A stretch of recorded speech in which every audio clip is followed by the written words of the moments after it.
സ്വാമിയേ ശരണമയ്യപ്പ ശരണമയ്യപ്പ ശരണമയ്യപ്പ. നമ്മൾ രാവിലെ മുതൽ ശബരിമലയുമായി ബന്ധപ്പെട്ട പ്രധാനപ്പെട്ട 3 വിഷയങ്ങളാണ് ഇവിടെ ചർച്ച ചെയ്തത്. ആ 3 വിഷയങ്ങളും കൈകാര്യം ചെയ്യാൻ, വിശദീകരിക്കാൻ വളരെ ആധികാരികമായി നമ്മോട് പറഞ്ഞു തരാൻ പറ്റുന്നവർ തന്നെയാണ് ആ വിഷയങ്ങളെല്ലാം ഇവിടെ അവതരിപ്പിച്ചത്.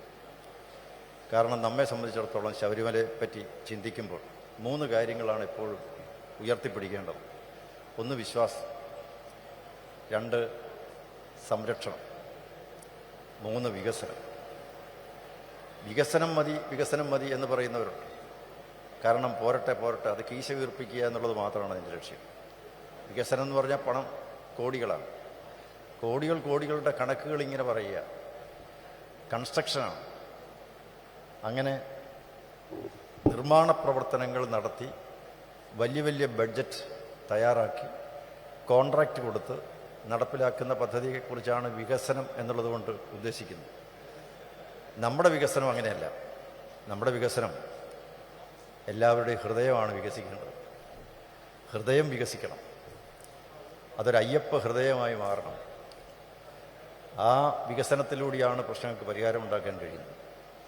വിശ്വാസം, അതുപോലെ തന്നെ സംരക്ഷണം, ഇതെല്ലാം വളരെ പ്രധാനപ്പെട്ടതാണ്. ഇത് 3നും 3 രീതിയിൽ നോക്കുന്ന സന്ദർഭത്തിൽ അതിന് പ്രാധാന്യമുള്ളതായിട്ട് നമുക്കറിയാം. 3 ഒരുപോലെ പരിഗണിക്കപ്പെടേണ്ടതായിട്ടുള്ള കാര്യമാണ്. ഇവിടെ ഇപ്പോൾ രാവിലെ ശബരിമലയുടെ വിശ്വാസമെന്ന വിഷയത്തെക്കുറിച്ച് സംസാരിച്ചത് ശ്രീ മുല്ലപ്പള്ളി കൃഷ്ണൻ നമ്പൂതിരിയും സ്വാമി അയ്യപ്പദാസും പൂജപ്പുര കൃഷ്ണൻ നായരുമാണ്. ഈ വിഷയത്തെക്കുറിച്ച് വളരെ ആധികാരികമായിട്ട് പറയാൻ കഴിയുന്ന 3 പേർ തന്നെയാണ്. ഒരാൾ അതിൻ്റെ ശാസ്ത്രീയ വശം പറഞ്ഞു, മറ്റൊരാൾ നമ്മുടെ ദൈനംദിന ജീവിതത്തിൽ ഇതെങ്ങനെയാണ് ഈ വിശ്വാസത്തെ നമുക്ക് ഊട്ടി ഉറപ്പിക്കാൻ കഴിയുക, മറ്റൊരാൾ അതിൻ്റെ സൈദ്ധാന്തികമായിട്ടുള്ള വിഷയത്തെക്കുറിച്ച് സംസാരിച്ചു. കാരണം ഏത് കോണിൽ കൂടി നോക്കിക്കണ്ടാലും, ഏതൊരു നിരീശ്വരവാദിയാണെങ്കിലും കൊള്ളാം, യുക്തിവാദിയാണെങ്കിലും കൊള്ളാം, ഭൗതികവാദിയാണെങ്കിലും കൊള്ളാം, അവർക്കാർക്കും നിഷേധിക്കാനാവാത്ത വിധത്തിൽ വളരെ സമർത്ഥമായി, യുക്തിഭദ്രമായി അവർ ഈ വിഷയം നമ്മുടെ മുമ്പിൽ അവതരിപ്പിച്ചു.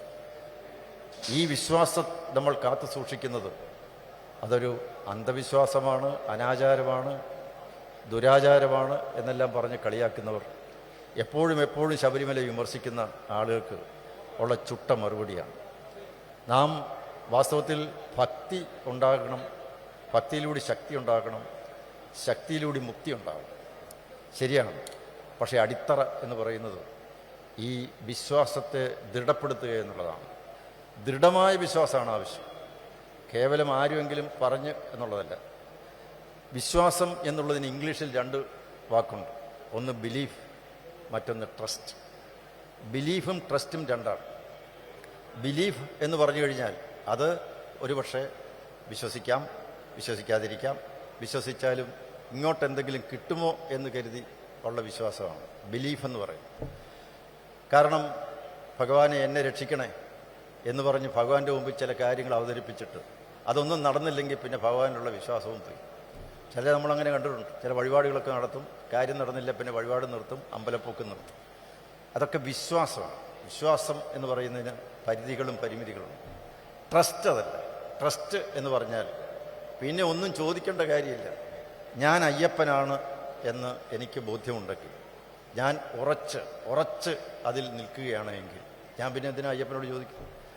എനിക്ക് കാര്യത്തിൽ സംശയമില്ലല്ലോ. പിന്നെ സംശയമില്ലാത്തയാണ്. അത് ട്രസ്റ്റാണ്. ട്രസ്റ്റ് എന്ന് പറഞ്ഞാൽ അത് പിന്നെ അതിൽ യാതൊരു വിധത്തിലുള്ള മാറ്റവുമില്ല. അത് അദ്വൈതാനന്ദാനുഭൂതിയാണ്. മറ്റൊക്കെ ഒരുപക്ഷെ ദ്വൈതമായി മാറിയേക്കും. ഇത് അദ്വൈതാനന്ദാനുഭൂതിയാണ്.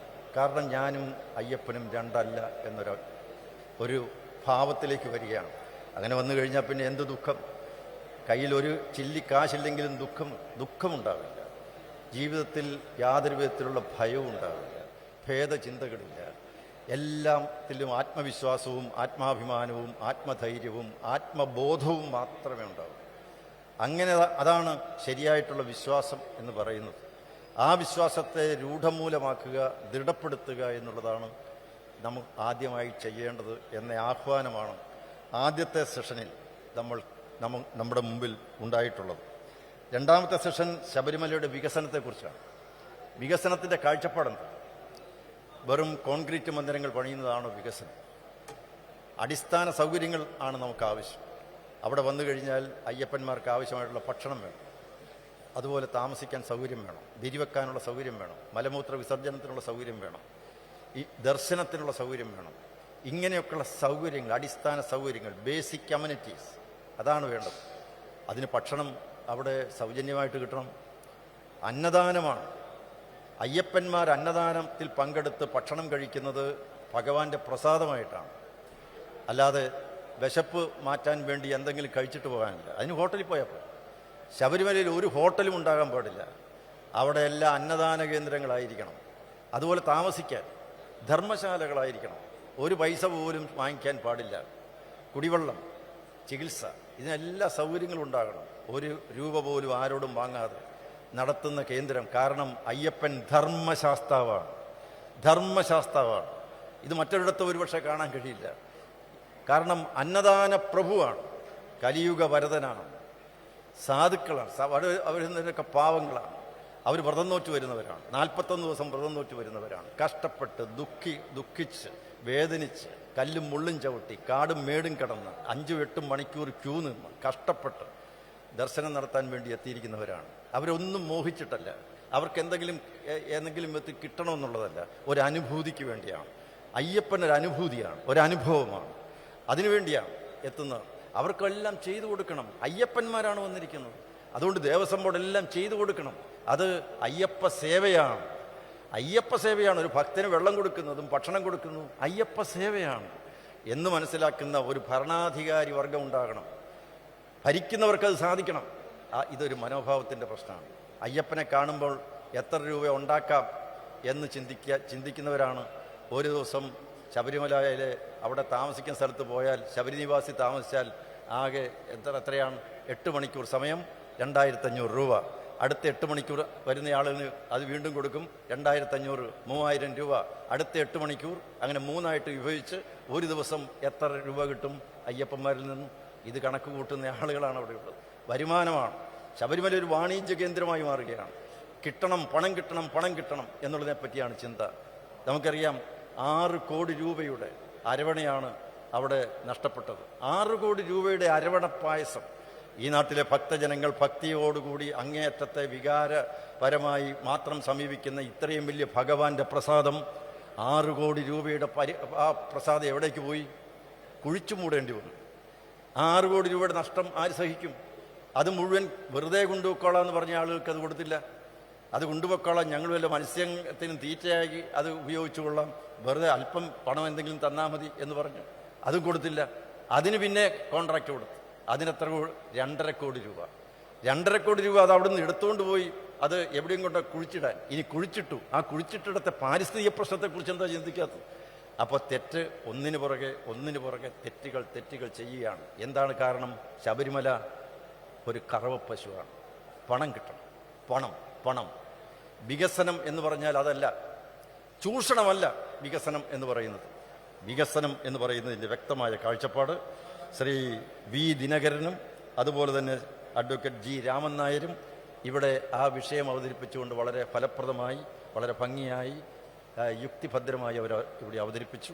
തീർച്ചയായും ശബരിമല വികസനം സംബന്ധിച്ച് ഒട്ടേറെ മാസ്റ്റർ പ്ലാനുകളുണ്ട്. ആദ്യം തന്നെ എനിക്കറിയാം, വളരെ വർഷങ്ങൾക്ക് മുമ്പ് ഹൈക്കോടതി നിയോഗിച്ച ഒരു എംപവർ കമ്മിറ്റി, അവർ വന്ന് പഠനം നടത്തിയ ഒരു റിപ്പോർട്ടുണ്ട്.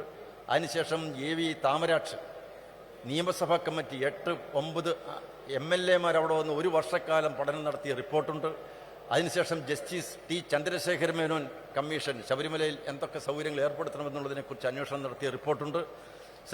നമ്മുടെ ജസ്റ്റിസ് ഹരിഹരൻ നായർ സാറ് അന്വേഷണം നടത്തി 1 വർഷക്കാലം അദ്ദേഹം എത്രയോ ആളുകളെ വിളിച്ചു വരുത്തി തെളിവുകൾ ശേഖരിച്ച് തയ്യാറാക്കി കൊടുത്ത റിപ്പോർട്ടുണ്ട്. ഇതെല്ലാം റിപ്പോർട്ടുണ്ട്. ഇതിനെല്ലാം ശേഷം വളരെ 15 വർഷങ്ങൾക്ക് മുമ്പ് ശബരിമലയിൽ ഒരു വികസന മാസ്റ്റർ പ്ലാൻ ഉണ്ടാകണം എന്ന് ലക്ഷ്യം വെച്ചുകൊണ്ട് എക്കോസ്മാർട്ട് എന്ന് പറയുന്ന ഒരു കമ്പനിയെ ഏൽപ്പിച്ചു. 65 ലക്ഷം രൂപയാണ് അന്ന് ചെലവഴിച്ചത് ദേവസ്വം ബോർഡ്. 65 ലക്ഷം രൂപ അവർക്ക് കൊടുത്തു. ഡൽഹിയിലെ വലിയ ഒരു കമ്പനിയാണ്, ആ കമ്പനിക്കാണ് ഏൽപ്പിച്ചത്. 850 പേജുള്ള റിപ്പോർട്ടുണ്ട്. ആ റിപ്പോർട്ട് എവിടെ? ഈ മാസ്റ്റർ പ്ലാൻ എല്ലാം വെച്ചുകൊണ്ടാണ് ഇതൊന്നും പൊടി തട്ടിയെടുക്കാതെ. ഇനി ആ മാസ്റ്റർ പ്ലാൻ സുപ്രീം കോടതിയും ഹൈക്കോടതിയും ഒക്കെ അംഗീകരിച്ചതാണ്. ഹൈക്കോടതി നിയോഗിച്ചു ഈ മാസ്റ്റർ പ്ലാൻ നടപ്പിലാക്കാൻ വേണ്ടി ഒരു എംപവർ കമ്മിറ്റി. ആ എംപവർ കമ്മിറ്റിയുടെ ചെയർമാനാണ് ജസ്റ്റിസ് സിരിജഗൻ. ആ കമ്മിറ്റിയിൽ അംഗങ്ങൾ ആരൊക്കെയാണ്? ഈ കേരളത്തിലെ പ്രഗത്ഭരായിട്ടുള്ള ആളുകളാണ്. ഇനി അതിന് പണം വേണോ? വികസനത്തിന് ആവശ്യമായിട്ടുള്ള പണം വേണോ? അതിനാവശ്യമായിട്ടുള്ള ട്രസ്റ്റ് രൂപീകരിച്ചിട്ടുണ്ട്. ശബരിമല ഇൻഫ്രാസ്ട്രക്ചർ ഡെവലപ്മെന്റ് ഫണ്ട് ട്രസ്റ്റാണ്. ആ ട്രസ്റ്റിന്റെ ചെയർമാൻ ആരാണ്? മുൻ ചീഫ് ജസ്റ്റിസ് സുപ്രീം കോടതി ജഡ്ജിയായിട്ടുള്ള ജസ്റ്റിസ് അജിത് പസായത്ത്. അദ്ദേഹമാണ് അതിൻ്റെ ചെയർമാൻ. അതിൻ്റെ രക്ഷാധികാരി. അതിൻ്റെ കോ പേട്രൺ ആരാണെന്നറിയാമോ? അന്ന് ഇന്ത്യയുടെ പ്രധാനമന്ത്രി ആയിരുന്ന മൻമോഹൻ സിംഗിൻ്റെ ക്യാബിനറ്റ് സെക്രട്ടറി ആയിരുന്ന ശ്രീ TK നായർ IAS. അദ്ദേഹമായിരുന്നു അതിൻ്റെ മുഴുവൻ ചുക്കാൻ പിടിച്ചിരുന്നത്. അദ്ദേഹമാണ് ഇതിനു വേണ്ടിയിട്ട് കഷ്ടപ്പെട്ടയാൾ. ഇതെല്ലാം അവിടെയുണ്ട്. ഒരു കുഴപ്പമില്ല. വികസനത്തിന് ആവശ്യമായിട്ടുള്ള എല്ലാം അവിടെയുണ്ട്. പിന്നെ എന്തിനാണ് വികസനത്തെപ്പറ്റി ചിന്തിക്കാൻ? ഇപ്പോൾ ഈ അടുത്ത കാലത്ത് 7 കോടി രൂപ ചെലവഴിച്ച് പമ്പയിൽ ഒരു വലിയ മാമാങ്കം എന്തിനു നടത്തി? ഒരു വലിയ മേള എന്തിനു നടത്തി? എന്ത് വികസനത്തെപ്പറ്റി ചിന്തിക്കാനാണ്? എന്ത് വിദഗ്ധോപദേശമാണ് ഇനി അവർക്ക് ആവശ്യം? ആരുമായിട്ട് ഇനി ചർച്ച ചെയ്യാനാണ്? എല്ലാ ചർച്ചകളും നടത്തി വിദഗ്ധന്മാർ ഇതേക്കുറിച്ചെല്ലാം പഠിച്ച് മനസ്സിലാക്കി നാളിതുവരെ നൽകിയിരിക്കുന്ന റിപ്പോർട്ടുകളെല്ലാം വലിച്ചെറിഞ്ഞ ശേഷം ഒരു പുതിയ ഏർപ്പാടുമായിട്ട് വന്നിരിക്കുകയാണ്. ഞങ്ങൾ ശബരിമല വികസിപ്പിക്കാൻ പോവുകയാണ്, ഞങ്ങൾക്ക് കോടിക്കണക്കിന് രൂപ വേണം, ഞങ്ങൾക്ക് പല പദ്ധതികളും നടപ്പിലാക്കാനുണ്ട്. എന്നാൽ നടപ്പിലാക്കാൻ ആവശ്യമായിട്ടുള്ള പദ്ധതികൾ മുമ്പിലുള്ളപ്പോൾ അതിനെപ്പറ്റി എന്താ ഒന്നും ശബ്ദിക്കാത്ത? ശബരിപാത. ആ ശബരിപാതയ്ക്ക് എത്ര കോടി രൂപയാണെന്നറിയാമോ? 3802 കോടി രൂപ ഇന്ത്യ ഗവൺമെൻറ് അനുവദിച്ചിട്ടുണ്ട്. 3802 കോടി രൂപ. ഇതേവരെ 483 കിലോമീറ്റർ ദൂരമാണ് ശബരിപാതയ്ക്ക്. അതിൽ 60 കിലോമീറ്റർ മാത്രമേ ഇതേവരെ ഭൂമി എടുത്തിട്ടുള്ളൂ. ബാക്കി ഭൂമി എടുത്തു കൊടുക്കണ്ടേ? അത് കേരള ഗവൺമെൻറ് വേണ്ടി എടുത്തു കൊടുക്കാൻ. അതിനിപ്പം മോഡിക്ക് ഇവിടെ വന്ന് ഈ കേന്ദ്രമന്ത്രിമാർക്ക് റെയിൽവേ വകുപ്പ് മന്ത്രി സ്ഥലം ഏറ്റെടുക്കാൻ പറ്റുമോ? സ്ഥലം ഏറ്റെടുത്ത് കൊടുക്കേണ്ടത് സർക്കാരിൻ്റെ കടമയാണ്. കാരണം അത് ഇവിടുത്തെ റവന്യൂ വകുപ്പിൻ്റെ ചുമതലയാണ്. അവരത് ചെയ്യണ്ടേ? അത് ചെയ്യുന്നില്ല. അതുകൊണ്ടാണ് ശബരിപാത നടക്കാത്തത്. ശബരിപാത വന്നാൽ എത്രയോ വടക്കേ ഇന്ത്യയിൽ നിന്നും ആന്ധ്രയിൽ നിന്നും കർണാടകത്തിൽ നിന്നൊക്കെ വരുന്ന അയ്യപ്പ ഭക്തന്മാർക്ക് എത്രയോ വലിയ പ്രയോജനമാണ്. അത് മാത്രമോ, ഇടുക്കി ജില്ല പോലെയുള്ള മലയോര ജില്ലയ്ക്കുണ്ടാകാൻ പോകുന്ന വികസനം എത്രമാത്രം വലുതാണ്. ഇതൊക്കെ മനസ്സിലാക്കാതെ അതിനെക്കുറിച്ചൊന്നും മിണ്ടുന്നില്ല. ശബരിമലയിൽ നടന്നിരുന്ന ഒരു വലിയ പദ്ധതി ഉണ്ടായിരുന്നു, പുണ്യം ശബരിമല, പുണ്യം പൂങ്കാവനം.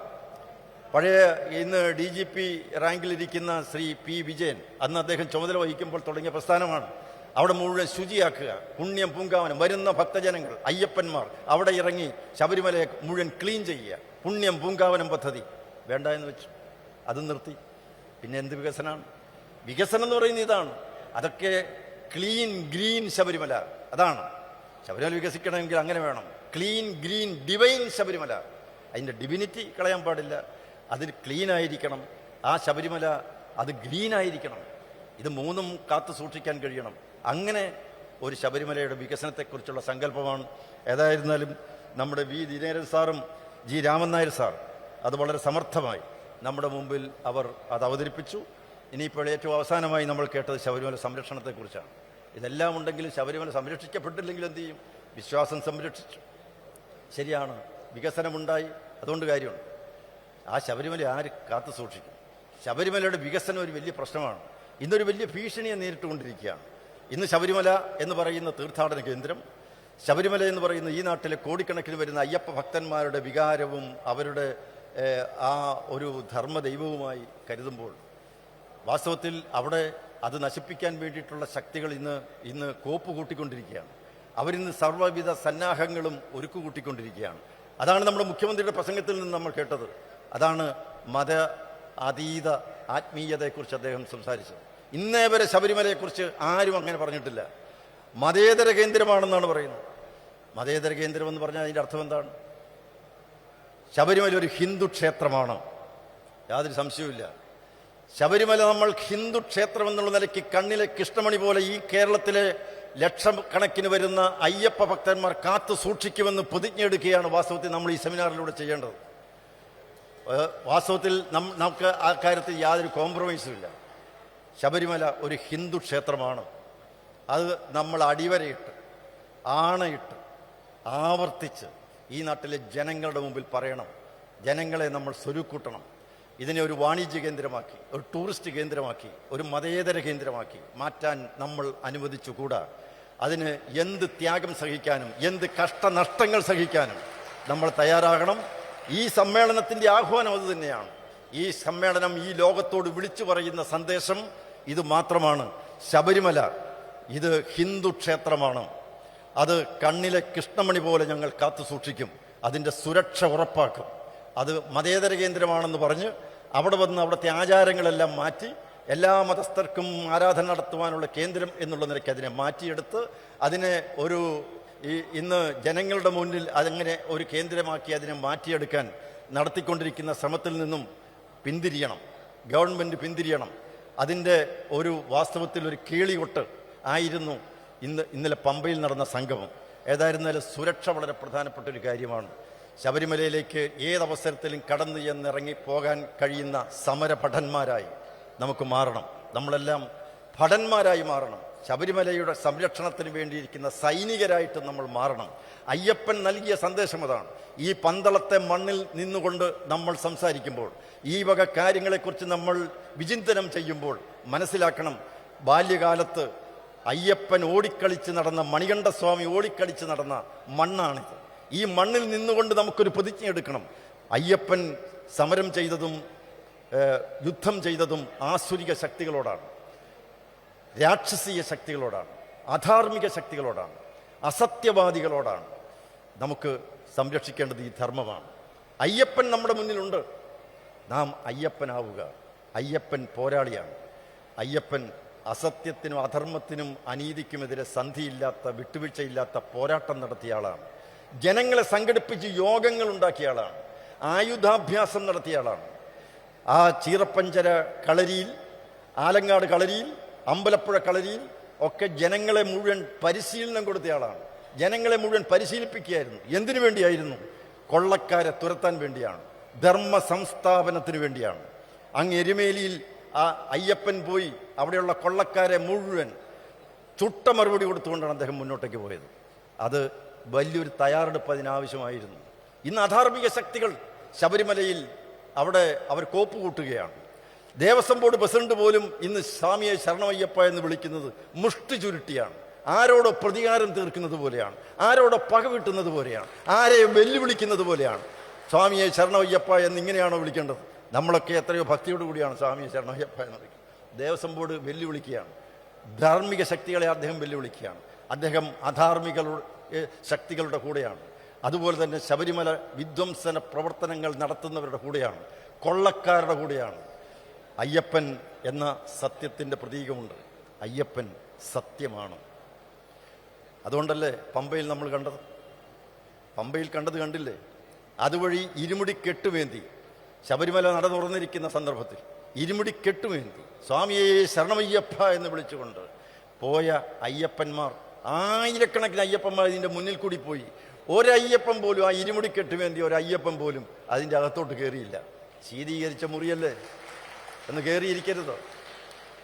നമ്മുടെ പഴയിടം തിരുമേനി വിഭവസമൃദ്ധമായ ഭക്ഷണം ഉണ്ടാക്കി വെച്ചിട്ടുണ്ടായിരുന്നു. വേണേ അവർക്ക് കഴിക്കരുതോ? ഒരു വറ്റ് ചോറ് പോലും അവർ കഴിച്ചില്ല അതിൽ നിന്നും എടുത്ത്. കാരണം അവർക്കറിയാം ആ പമ്പയിലെ സമ്മേളനം തല്ലിയവരുടെ സമ്മേളനമാണ്. അയ്യപ്പന്മാരെ ചതച്ചവരുടെ സമ്മേളനമാണ്. ഈ സമ്മേളനം തല്ലുകൊണ്ടവരുടെ സമ്മേളനമാണ്. തല്ലുകൊണ്ടവരുടെ സമ്മേളനമാണ്. അത് മർദ്ദകരുടെ സമ്മേളനമാണ് പമ്പയിലേത്. ഇത് പന്തളത്തേത് മർദ്ദിതരുടെ സമ്മേളനമാണ്. പമ്പയിലേത് പീഡകരുടെ സമ്മേളനമാണ്. ഇത് പീഡിതരുടെ സമ്മേളനമാണ്. പമ്പയിലേത് ചൂഷകരുടെ സമ്മേളനമാണ്. ഇത് ചൂഷിതരുടെ സമ്മേളനമാണ്. അതാണ് രണ്ടും തമ്മിലുള്ള വ്യത്യാസം. ഇവിടെ ഇരിക്കുന്നത് മുഴുവൻ അയ്യപ്പന്മാരാണ്. അവിടെ ഇരുന്നവരാരാണ്? അവിടെ ചുമടെടുക്കാൻ വന്ന ആളുകൾ പിടിച്ച് തള്ളി അകത്തിട്ട് വേറെ വല്ല മാർഗമുണ്ട്. അതുപോലെ തന്നെ ഹെൽത്ത് ഡിപ്പാർട്ട്മെൻറ്റിലെ, PWD ഡിപ്പാർട്ട്മെൻറ്റിലെ, KSRTCയിലെ, എയ്ഡ്സിറ്റി ബോർഡിലെ, ദേവസ്വം ഡിപ്പാർട്ട്മെൻറ്റിലെ ഒക്കെ ജീവനക്കാർ, അവരൊക്കെ നല്ല ഇതുപോലുള്ള ഈ ബാഡ്ജൊക്കെ ധരിച്ച് വന്ന് നിൽക്കുകയായിരുന്നു. അവരൊക്കെ പിടിച്ചകത്താക്കി, എടുത്ത് കയറ്റി ഇരുത്തി. ഇതാണ് യഥാർത്ഥ അയ്യപ്പ സംഗമം. ഈ അയ്യപ്പ സംഗമത്തിന് ഈ ലോകത്തോട് വിളിച്ചു പറയാൻ ഒട്ടേറെ കാര്യങ്ങളുണ്ട്. നമ്മളിങ്ങനെ ശരണം വിളിച്ച് കൈയടിച്ച് പോകാം, എളുപ്പമുള്ള കാര്യമാണ്. പക്ഷേ കുറേ കാര്യങ്ങൾ ചെയ്യാനുണ്ട്. ഈ സമ്മേളനത്തിന് ശേഷം ഈ നാട്ടിൽ കുറേ കാര്യങ്ങൾ നമുക്ക് ചെയ്യണം. ഈ നാടിൻ്റെ ചിത്രം മാറ്റി എഴുതണം, മാറ്റി വരയ്ക്കണം. ഈ നാട് കാലത്തിൻ്റെ ചുവരെഴുത്തെന്താണ്? ഈ കേരളം അയ്യപ്പ കേരളമാണ്. അത് പ്രഖ്യാപിക്കണം. ഇത് അയ്യപ്പ കേരളമാണ്.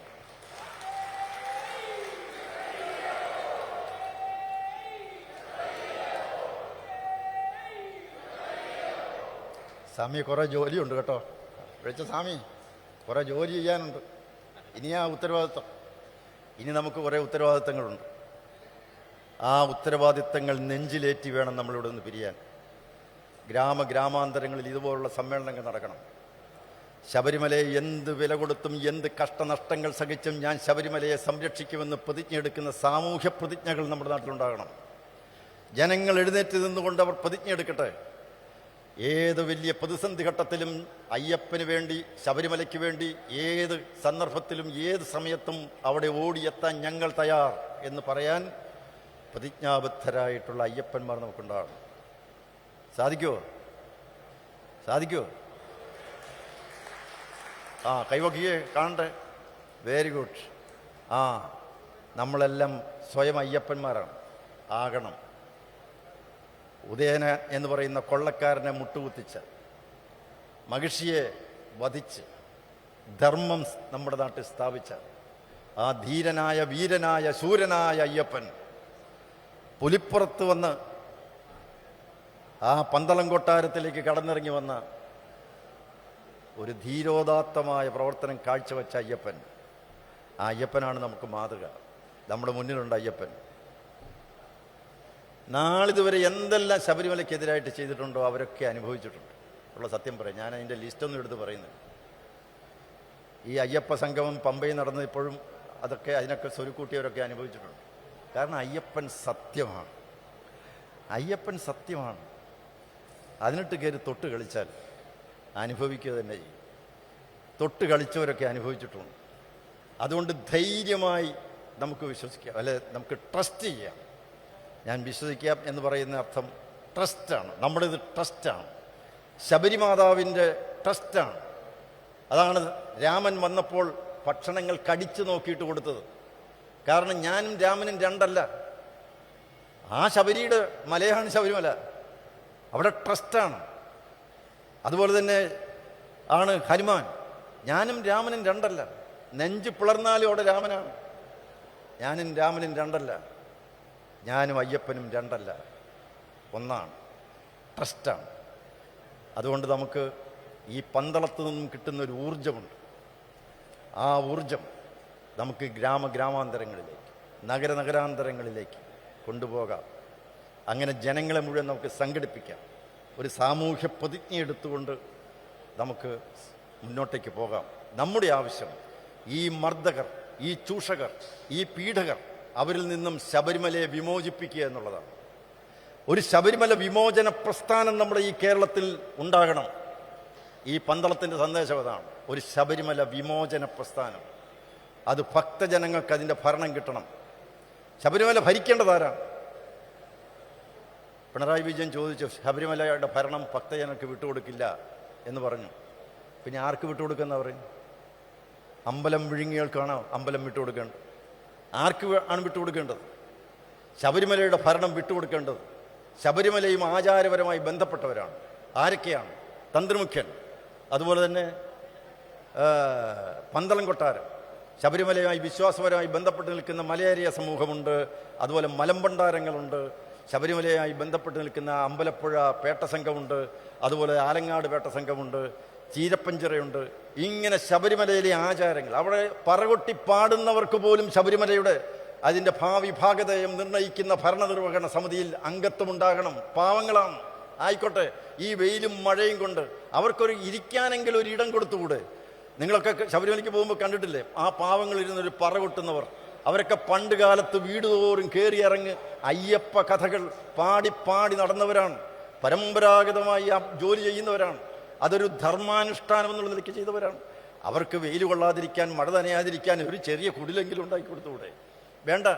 പന്തള രാജാവ് ശബരിമലയിൽ വന്നാൽ, പ്രതിനിധി വന്നാൽ കിടക്കുന്ന സ്ഥലം നിങ്ങൾ കണ്ടിട്ടുണ്ടോ? എത്ര എത്ര അങ്ങേയറ്റത്തെ നിഷേധാത്മകമായ സമീപനമാണ് ദേവസ്വം ബോർഡിൻ്റെ. ശബരിമലയിൽ ദേവസ്വം ബോർഡ് പ്രസിഡന്റ് താമസിക്കുന്ന മുറി നിങ്ങൾ കണ്ടിട്ടുണ്ടോ? ആചാരവുമായി ബന്ധപ്പെട്ട് നിൽക്കുന്നവർക്കാണ് ശബരിമലയുടെ ഭരണം വേണ്ടത്. അതുകൊണ്ട് ഭക്തജന പ്രതിനിധികൾ ഉൾക്കൊള്ളണം. Justice T Chandrasekhara Menon commission റിപ്പോർട്ടിൽ വളരെ വ്യക്തമായി പറഞ്ഞിട്ടുണ്ട് ശബരിമല ആര് ഭരിക്കണം എന്നുള്ളതിനെക്കുറിച്ച്. Shri K P Sankaran Nair commission റിപ്പോർട്ടിൽ വളരെ വ്യക്തമായി പറഞ്ഞിട്ടുണ്ട് ശബരിമല ഭരിക്കേണ്ടത് ഭക്തജന പ്രതിനിധികളാണ്. അവിടുത്തെ വികാരം, വിശ്വാസം, അവിടുത്തെ ആചാരങ്ങൾ, സങ്കല്പങ്ങൾ ഇതുമായി ബന്ധപ്പെട്ടവരാണ്. അവരാണ് ക്ഷേത്രം ഭരിക്കേണ്ടവർ എന്ന് വളരെ വ്യക്തമായി പറഞ്ഞിട്ടുണ്ട്. അതുകൊണ്ട് നമുക്ക് മുഖ്യമന്ത്രിയുടെ ഈ നിലപാടൊന്നും ശരിയല്ല.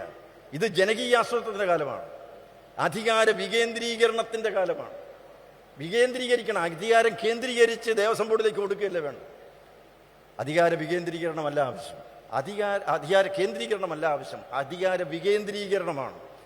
ഇവിടുത്തെ കാണിക്കവഞ്ചിയിൽ പണമിടുന്ന വയറുവേദനക്കാരനും കണ്ണുപൊട്ടനും ഒക്കെ ആയിട്ടുള്ള ഭക്തജനങ്ങളുണ്ട്. മാധവനും ഗോപാലനും ഒക്കെ കഷ്ടപ്പെട്ട് അധ്യധ്വാനം ചെയ്ത് അവരിടുന്ന നോട്ടിൽ വിയർപ്പിൻ്റെ മണമുണ്ട്. ആ പണമിടുന്ന ഭക്തന് ഭരണം എങ്ങനെ നടക്കുന്നു എന്ന് ചോദിക്കാനുള്ള സ്വാതന്ത്ര്യമുണ്ട്, അവകാശമുണ്ട്. ആ അവകാശമാണ് ചോദിക്കുന്നത്. അതുകൊണ്ട് ശബരിമല ക്ഷേത്രം ഭരിക്കേണ്ടത് ആര്? ആ ഭരണം കിട്ടുന്നത് വരെ നമ്മൾ മുന്നോട്ടേക്ക് പോകണം. ഈ ശബരിമലയുടെ ക്ഷേത്രത്തിൻ്റെ ഭരണം അത് ഇവിടുത്തെ ഗുരുസ്വാമിമാരുണ്ട്, വിശ്വാസവുമായി ബന്ധപ്പെട്ടവരുണ്ട്. അവരുടെ കരങ്ങളിലേക്ക് കൈമാറുന്നത് വരെ നമുക്ക് ഒരു ധർമ്മയുദ്ധം ആവശ്യമാണ്. അതിനുവേണ്ടി നമുക്ക് ശ്രമിക്കേണ്ടതായിട്ടുണ്ട്.